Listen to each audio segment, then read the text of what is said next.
Welcome, José Graziano de Silva, Director General of FAO, the United Nations agency that works for agriculture. We have enough production of food in the planet to feed everyone. Still, 800 million people suffer from hunger. How can we explain in terms of root causes and why aren't they being addressed now? The problem is that the people that are hungry cannot access the food, or they cannot buy the food because they don't have money. They are unemployed, for example, migrants, or they are very small farmers, subsistence farmers, that cannot produce enough even for their family. What we need to do is to provide them means to access food. What means incomes, employments, and for those that are small farmers, increase their support on technology, better seeds, for example, credit, technical assistance. That is what is missing.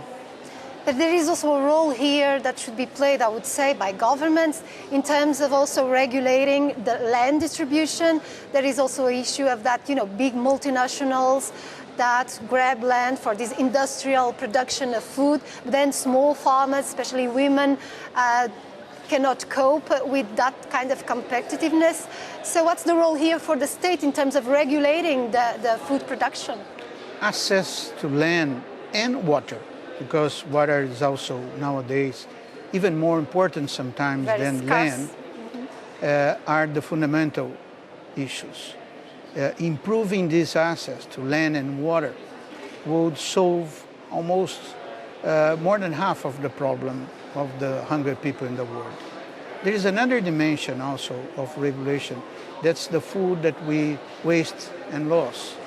1/3 of what we produce nowadays is thrown out because it's wasted on the table, for example, or on the supermarket, or we lost in the value chain from the producer to the market due to the bad storage, bad means of transportation. So all those things can be improved. How this Agenda 2013, that has a specific goal for hunger, of course, but there are other related goals like forestry, oceans, all that has to be better managed for the benefit of all. Are you hopeful that in 15 years a lot of progress can be achieved? I think so. First, because it is universal. Everybody is on board now. Second, there are bold goals. We're not talking about reducing poverty or hunger. We're talking about eradicating poverty and hunger. This has a mobilization, a political will behind it. Meat production is one of the most important factors in terms of CO2 production. You have now International Year of Pulses going on.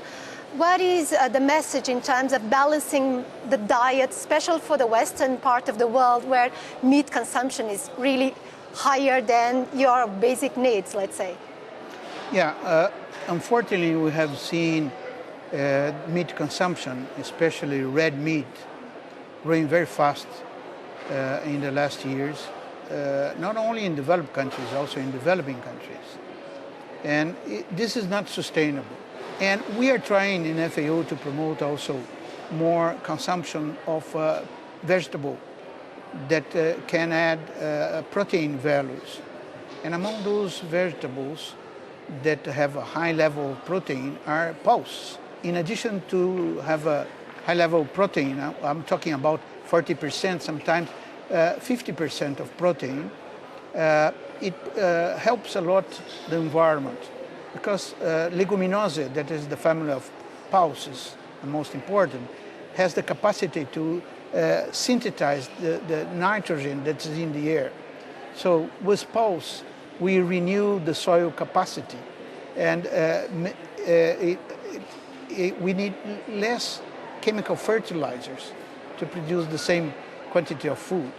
So it's good for the environment and good for the health. Good for the environment and good for the health. That's it. Thank you very much, Director General of FAO, for being with Euronews. My pleasure, Isabel.